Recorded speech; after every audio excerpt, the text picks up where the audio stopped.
동서, 금요일에 시댁에서 아버님 제사 있는 거 알고 있지? 이번에는 올 거야? 네, 형님 물론이죠. 저번에는 저희 가게가 너무 바빠서 도저히 시간을 뺄 수가 없었어요.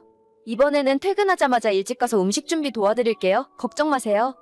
그래, 며느리라고는 동서랑 나랑 딱 둘 뿐인데 시어머니 성격 알잖아? 나 혼자 있으면 정말 힘들어. 이번에는 꼭 좀 일찍 와주라. 물론이죠. 정시 퇴근해서 제가 형님보다도 먼저 가서 일하고 있을게요. 알겠어, 그럼 그때 봐. 네, 그때 봬요. 저희 시댁에는 제사가 1년에 3번씩 있어요. 그중에 시조부모님 2분 제사는 보통 아들들만 가서 간단하게 지내는데 아버님 제사만큼은 며느리 둘이 총출동해서 제사 음식 준비를 해야 합니다. 어차피 시댁에도 시어머니밖에 없기 때문에 조부모님들 제사는 간단하게 약식으로 대충 하셔서 저희 며느리들까지 갈 필요는 없거든요. 얼굴도 모르는 시댁 조부모님들 제사에 며느리까지 올 필요 없다면서 그때는 어머님이 전부 혼자 알아서 하십니다. 하지만 아버님 제사만큼은 음식 준비도 살벌하게 하고 완전 명절이 따로 없을 정도로 준비합니다. 탕국도 2종류 끓이고 각종 전에 산적에 시아버지 살아계실 때 가장 좋아하시던 음식인 황포묵도 만들고 잣죽도 끓여야 하기 때문에 정말 제사 준비할 때 손이 많이 가더라고요. 시집와서 지금까지 15년 동안 제사 준비를 하고 있는데 1년에 명절 2번과 아버님 제사 때만큼은 정말 혀를 내두를 정도로 힘이 듭니다. 명절은 어차피 휴일이라 그렇다 치고 아버님 제사가 있을 때는 보통 저는 회사에 월차를 써요. 어머님이 오전에 장을 보시고 오후에 3시, 4시부터 준비를 시작하시는데 저도 집에서 쉬고 있다가 3시쯤 시댁으로 건너가서 함께 일을 하거든요. 그런데 저보다 4년 늦게 이 집안 며느리로 들어온 동서가 자꾸만 이 핑계 저 핑계를 대면서 아버님 제사 때 늦게 오거나 어떤 날은 아예 코빼기도 안 보이고 오지 않는 겁니다. 사실 저희 남편이나 시동생은 아버님이 하시던 가게를 물려받아서 일을 하고 있어요. 남편이 본점을 맡고 있고 2호점을 시동생이 운영하고 있습니다. 저는 결혼 전에 다니고 있던 회사를 계속 다니는 중이긴 한데 그래도 저희 집안이 잘 먹고 잘 살 수 있는 건 아버님 덕분인 것이 맞죠. 결혼할 때 집도 한 채씩 사주셨고 워낙 받은 것이 많아서 명절 제사 준비 정도는 며느리들이 해야 한다고 생각해요.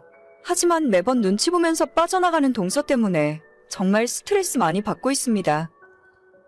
동서 벌써 5시야. 대체 언제 올 생각이야? 동서? 무슨 일이라도 있는 거야? 카톡 보면 바로 전화 좀 해줘. 동서, 진짜 1억이야? 이번에도 안 올 거야? 결국 저녁 10시에 남편과 시동생이 가게 문을 닫고 올 때가 되어서야 겨우 같이 들어오더라고요. 오늘 시동생 가게에 단체 손님이 있었다면서 일손이 모자랐기 때문에 자기가 가게에서 지금까지 일하다가 같이 왔다고 하는 겁니다. 저는 직장 다니는 사람이지만 동서는 결혼한 뒤로 집에서 살림하는 가정주부예요. 가게에서 일손을 도와주기는 개뿔, 지금까지 설거지 한번 도와준 적 없다는 것도 알고 있습니다. 뻔히 눈에 보이는 거짓말을 하면서도 전혀 미안해하는 기색도 없고 뺀질뺀질 피해 다니기만 하는 동서 때문에 제가 열받은 적이 한두 번이 아닙니다. 그렇다고 저까지 시댁 제사에 안 가기에는 어머님 혼자서 하실 일이 너무나도 많습니다. 한 번은 너무 스트레스 받고 짜증나서 시어머니한테 하소연을 한 적도 있어요. 나는 회사 다니면서도 월차 내고 와서 일하는데 동서는 맨날 이 핑계 저 핑계 대고 도망 다니고 진짜 억울해 죽겠다고요. 하지만 우리 시어머니 정말 성품이 성인군자 저리 가라 하실 정도로 온화하신 분이라서 동서 때문에 서운하다는 식으로 이야기를 하면 음식 준비하는 것 자기 혼자 해도 되니까 저보고 저녁 9시에 천천히 오라고 하시는 분입니다. 결혼하고 지금까지 한 번도 시어머니가 화를 내거나 저희 며느리들에게 잔소리 한 번 하시는 걸 본 적이 없어요. 남들은 결혼할 때 집 사줬다고 본전 뽑겠다면서 시집살이 시킨다는데 저희 시어머니는 함부로 집에 찾아오신 적도 없고 오히려 손주들 태어날 때마다 수고했다면서 큰 액수의 용돈까지 며느리한테 쥐어주고 가시는 분입니다. 이러니 제가 어떻게 어머님을 외면할 수 있겠어요. 그런데 정말 성인군자 저리 가라 할 저희 시어머니가 올해 드디어 못 참고 폭발을 하셨는데 그게 또 동서 때문이에요.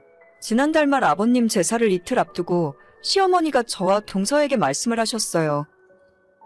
내일 모레 아버지 제사인 건 다들 알고 있지? 물론이죠. 네, 어머님, 알고 있어요. 내가 이번에는 몸이 너무 안 좋아서 도저히 준비를 못 할 것 같구나. 너희들 둘이 일찍 와서 장부터 보고 음식 준비를 해줘야 할 것 같은데?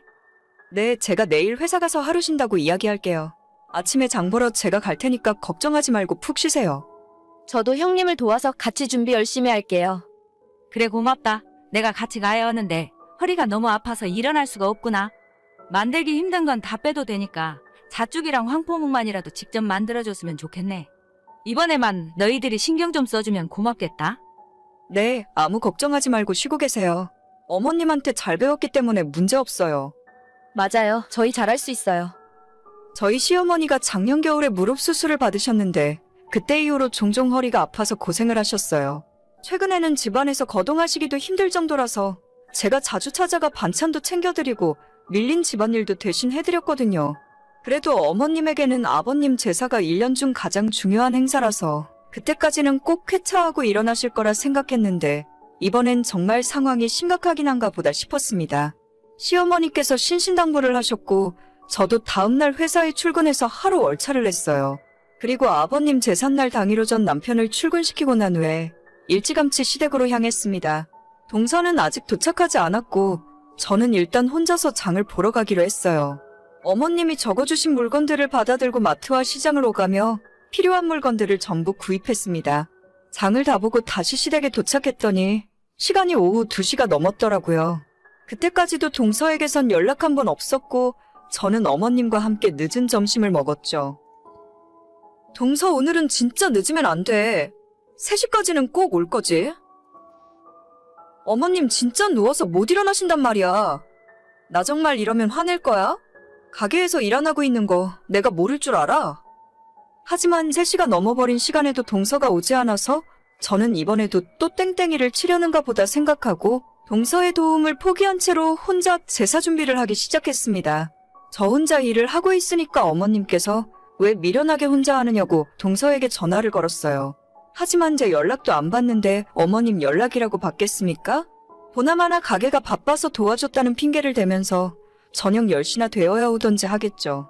혼자서는 힘들어서 못한다며 어머님이 자기가 도와주겠다고 나섰지만 자리에 앉아있기도 힘든 사람이 무슨 일을 하겠어요.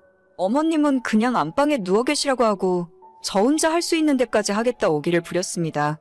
도저히 못할 것 같은 몇 가지는 아예 제껴놓고 제사상에 올라가는 필수적인 것들부터 하기 시작했어요. 이리 뛰고 저리 뛰고 원래 시집 오기 전에는 요리라는 건 전혀 모르고 살았는데 속으로 괜히 죄 없는 남편 욕을 엄청 하면서 혼자 음식 준비를 했죠. 시어머니가 자꾸 제 눈치를 보시면서 도와주려고 하시길래 안방에 붙들어 메어놓고 다행히 남편이 오기 전에 일을 다 끝낼 수 있었어요.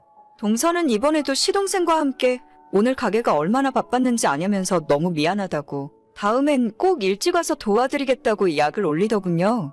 저는 화낼 기운도 다 사라질 정도였고 빨리 집에 가서 쉬고만 싶었습니다. 어머님이 저 대신 혼을 내주실 거라 생각했지만 평소처럼 아무런 말씀 안 하시더라고요. 하지만 며칠 뒤에 어머님으로부터 뜻밖의 소식을 듣게 되었어요. 큰애야, 너 이번 주 주말에 시간 좀 비워라. 저요? 시간이야 많은데 갑자기 무슨 일이세요? 뭐 시키실 일이라도 있으세요? 아니, 내가 요즘 너 차를 얻어 타고 다니잖니? 차가 도저히 낡아서 영 불편해서 못 쓰겠더라. 내 맘에 드는 넓고 편한 차로 사줄 테니까 차 바꾸러 가자. 어머님 저는요. 저도 차가 너무 낡고 오래된 것 같아요. 형님만 바꿔주시지 말고 제 차도 좀 바꿔주세요. 집에서 살림만 하는 애가 무슨 차가 필요해? 너는 그 정도면 됐다. 생전 내 얼굴 보러 찾아오지도 않는 너한테 내가 사주긴 뭘 사줘. 어머님, 제가 언제 그랬어요. 형님이랑 차별하시지 말고 저도 차 사주세요. 차별. 너 입에서 지금 차별이라는 소리가 나오니? 너는 손주 애들만 아니었어도 진작 쫓겨나도 10번은 더 쫓겨났어. 벌어다주는 돈으로 집에서 놀고 먹는 거 누가 모를 줄 알아?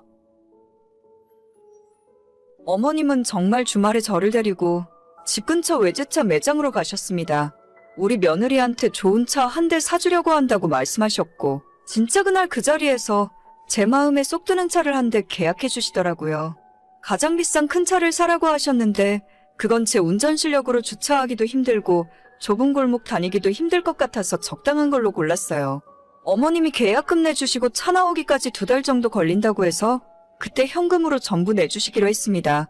동서는 이제 와서 뒤늦게 뭔가 깨달았는지 일주일에 2-3번씩 어머님 댁을 찾아가는데 아직도 어머님이 분이 덜 풀리셔서 찬바람이 쌩쌩 불고 있네요. 그동안 한 번도 며느리들에게 화내신 적 없고 서운해하신 적 없으셨는데 저 혼자 아버님 제사 준비하면서 땀 뻘뻘 흘리는 모습이 퍽 안쓰러워 보이셨나 봐요. 얼마 후면 허리 수술까지 하실 텐데 빨리 회복하셔서 예전처럼 건강하게 다니셨으면 좋겠어요. 저는 동서 덕분에 팔자에도 없던 외제차도 얻어 타보고 정말 땡 잡은 기분입니다. 고마워 동서. 앞으로도 계속 그렇게만 해. 오늘의 사연은 여기까지입니다. 구독과 좋아요, 알림 설정은 정말 많은 힘이 됩니다. 다들 행복하시고 좋은 하루 되세요.